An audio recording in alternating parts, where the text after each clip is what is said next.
നമസ്കാരം, news prime മലയാളത്തിലേക്ക് സ്വാഗതം. തെരഞ്ഞെടുപ്പ് കമ്മീഷൻ എന്നതിൻ്റെ വിശ്വാസ്യതയെ ജനങ്ങൾ ചോദ്യം ചെയ്യുന്ന അവസ്ഥ വന്നാൽ അതേതെങ്കിലും ഒരു പൊളിറ്റിക്കൽ പാർട്ടിയുടെ കാര്യമല്ല.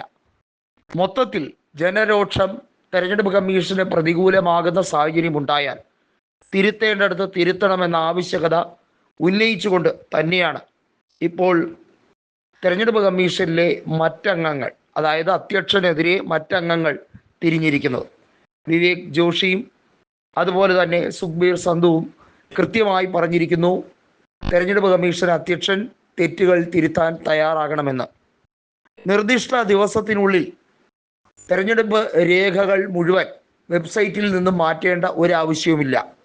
അങ്ങനെ ഒരു ഇളവ് തെരഞ്ഞെടുപ്പ് കമ്മീഷന് കേന്ദ്ര സർക്കാർ ചെയ്തു കൊടുത്തതിൽ ദുരൂഹതയുണ്ട് എന്ന് പ്രതിപക്ഷം സംശയിച്ചാൽ അവരെ കുറ്റപ്പെടുത്താൻ കഴിയുമോ, തെറ്റ് പറയാൻ കഴിയുമോ? അവർ ചോദിച്ചതിൽ എന്താണ് തെറ്റ്? അതുപോലെ തന്നെയാണ് ഇതിൻ്റെ രേഖകൾ ബന്ധപ്പെട്ട അധികാരികൾക്ക് ചോദിച്ചാൽ ഹാജരാക്കേണ്ടതും. വിവരാവകാശ നിയമപ്രകാരം ഇതിൻ്റെ ലിസ്റ്റ് ചോദിച്ചാൽ അത് കൊടുക്കേണ്ടതുമായി ബന്ധപ്പെട്ട വിഷയങ്ങൾ അത് ഏറെ ഗൗരവത്തോടെ പരിഹരിക്കണമെന്നാണ് മുൻ IAS ഉദ്യോഗസ്ഥരായ ഇരുവരും പറഞ്ഞിരിക്കുന്നത്. അതായത് വിവേക് ജോഷിയും സുഖ്ബീർ സിംഗ് സന്ധുവും പറഞ്ഞിരിക്കുന്ന കാര്യങ്ങൾ അത് ചെറിയ തോതിൽ പറഞ്ഞ് തീർക്കാൻ കഴിയുന്ന വിഷയമല്ല. അതിനെക്കുറിച്ച് ലഘൂകരിച്ച് കാര്യങ്ങൾ ഗൗരവത്തോടെ കാണാതെ അതിനെ മോശമായ രീതിയിലേക്ക് വ്യാഖ്യാനിക്കുകയും വേണ്ട എന്നാണ് പറഞ്ഞിരിക്കുന്നത്.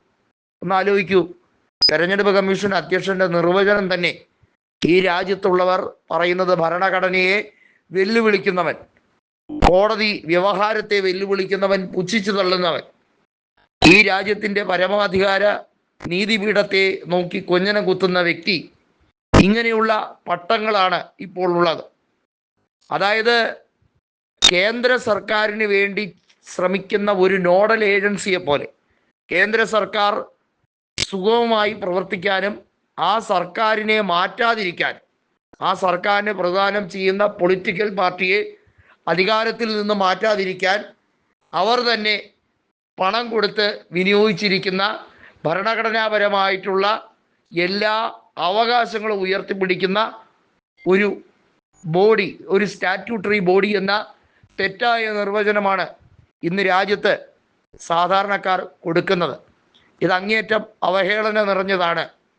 TN ശേഷനെ പോലുള്ളവർ മഹനീയമാക്കിയ കസേരയിൽ ഇപ്പോൾ ജ്ഞാനേഷ് കുമാർ ചെയ്യുന്നത് ഭരണഘടനാ ലംഘനമാണെന്ന് തുറന്നു പറയാൻ കമ്മീഷനിലെ മറ്റംഗങ്ങൾ കൂടി തയ്യാറാകുന്ന വേളയിൽ BJPക്ക് ഉത്തരം മുട്ടിയിരിക്കുന്നു എന്ന് തന്നെ പറയേണ്ടി വരും.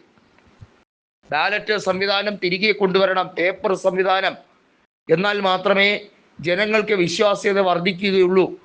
പഞ്ചാബിൽ BJPക്ക് അടിതെറ്റിയപ്പോൾ തന്നെ ജനങ്ങൾക്ക് പല കാര്യങ്ങളും നേരിട്ട് മനസ്സിലായെന്നും ഇത് വളരെ വൈകാതെ വരും ദിവസങ്ങളിൽ കുറച്ചുകൂടി ഗൗരവത്തോടെ ജനങ്ങൾ അത് കണ്ടാൽ പണി പാളുമെന്നും ഇരുവരും പറയുകയാണ്.